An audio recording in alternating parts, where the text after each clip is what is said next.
Tiffany, you're from Tweed Shire Council, and you were talking to us about a knowledge base that you've developed, and you've done something quite special with your knowledge base. Just tell us a little bit about the knowledge base, who built it, and everything else. So go ahead. No worries. Tweed Shire Council established a contact centre in 2011, and as part of that we didn't have one central system that we were using that had internal and external information. So what we tried to do was create our own knowledge base. We looked at a few on-the-market products and decided that they didn't really fit our mould. What we also wanted to go down the road was to establish a content management system and making sure that our website information was content managed, which empowered the units to maintain their own information. So ours we kind of custom built in-house by one of our web development team and driven by the customer service and communications teams. So this really was an in-house build from start to finish. Yeah. And it's been totally customised for Tweed Shire Council. It has, yeah. And you got, obviously, got everybody involved with the buy-in and setting it up to work well across the whole organisation? We have. We're implementing it now. It's definitely got a bit of a focus on customer service, but it is accessible by everybody. And moving to a content management system, the units will own that shortly. We're rolling out some different training at the moment to let people know about it, and it's amazing the response we've had just in access to information, which was basically broken down a whole lot of silos, and I'm sure we all have the same problem there. With my information or my process, or this is how we do it.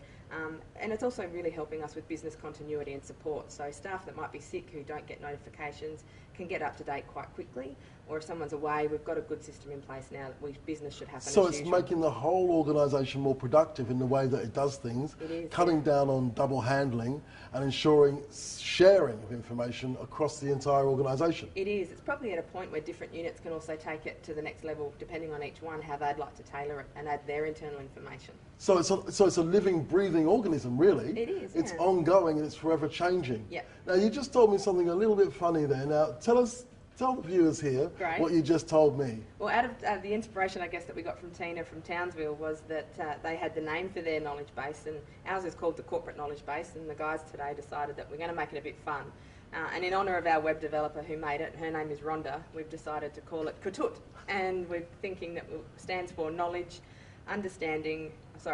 education, training, understanding and technology. So, well, that sounds wonderful. Thank you. Also, not just in the fact that taking it from a knowledge base and giving it a personality means that people can interact with KTUT in a much better way, and it means it brings the information alive for people, and it means, well, don't go and put it in the knowledge base, go and tell KTUT. yeah, so I think it's going to have a good uptake. I'm looking forward to taking that to the organisation. So. Well, I think that's really, really good. And for other councils out there, I think that's possibly a really good way to go. Because once you personalise it, people have less fear of it. True, yes. That's probably one of the challenges we have faced is people just don't understand what it can actually do for them as a content. And because it has so many purposes, it's more than just a content management system. It's also our internal access to information and processes. So. Well done. Keep up the good work. Great, and I look forward to meeting KTUT when I come down. I'd love to introduce you to him. Thank you. Thank you. Everyone in the room today, I'm sure, falls into one of the categories where you guys are either functioning in a fully working contact centre, you're either just in the early stages of working in it, like we are, or you're thinking about making some pretty big changes to the way you might do customer service. Well, for us, we faced a lot of challenges and implemented a contact centre in 2011. So today I'm going to show you a system that we implemented, we built in-house and tailored to our needs a bit. Just to put us quickly into perspective, where you are at the moment, our population is about 90,000 and that's growing to about 128,000 over the next 20 years. We're a big area, 1,303 square kilometres. We've got the beautiful coastline, we've also got 5 national parks and go inland quite a bit, so we've got a good mix of everything. In terms of us as an organisation, we also maintain our water and sewer services and we outsource tourism and economic development, so we pretty much look after everything here. Of course, we are a large organisation. We're the biggest employer in the Tweed with 700 in our workforce, and we also have a $200 million budget thanks to water and sewer. Just to give you a quick snapshot of where we've come from, pre-2011 we had a bit of a fragmented customer service approach, I guess. We had 4 front desks, which was manned by various divisions, 2 different office locations, partial services at some walk-in, some contact, some call, so it was a bit scattered. And we had very little benchmarking statistics, and I'm sure you all know that we can't manage what we don't measure, so it was really important for us. What we've got now is a team of 15 dedicated customer service staff integrated into our communications as well, so it really makes a solid improvement as to how we're communicating both through the stuff that we've just looked at with social media and engagement right through to our front counter side of things.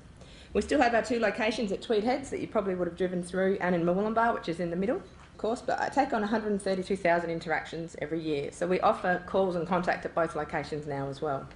And probably the biggest outcome for us as an organisation is that we've got measurable data. We now benchmark, we know what we're doing, we know what we're aiming for, and we can also inform on how we can improve and take that risk and that issue back to management to continually strive to improve for our community.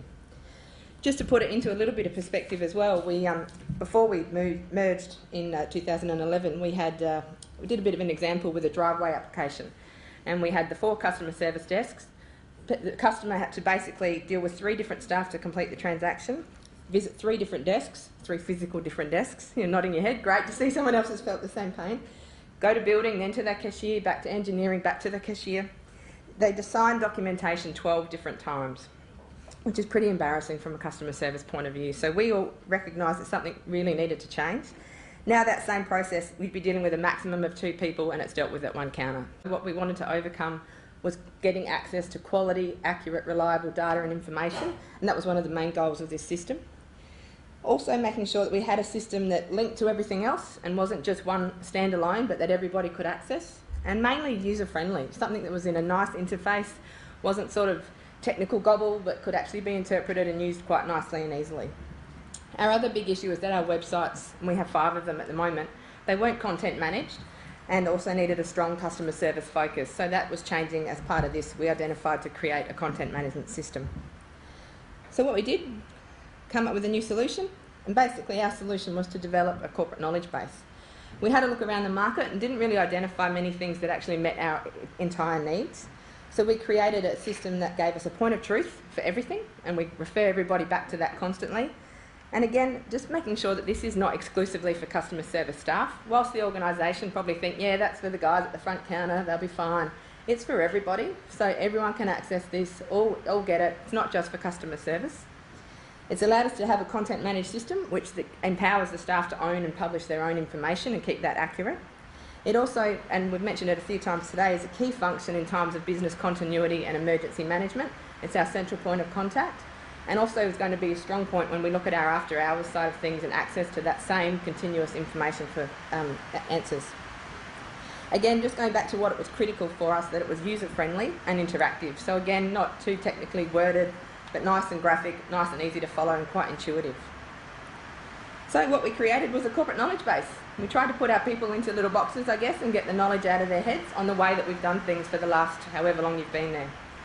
So what we did was create it entirely in-house with our web development team, and our customer service area and communications area drive the project, but we're at a point where we're implementing that and handing it over to the editors, to the units, and they're ready to take it and add some value to it for their internal processes as well. So it lists the My Items, it lists all the pages and who the editors of those pages are. It also links through to our comprehensive training that we have for the corporate knowledge base, and also items following. It's also got updates and notices, so it tells you your yellow flags which are on their way and the red flags which are it's overdue. Just to wrap up here, the implementation side of things, we've got a user guide and an editor's guide because there's 2 different functions there, so all staff are users, certain staff are editors. In summary, the outcomes have been pretty positive so far.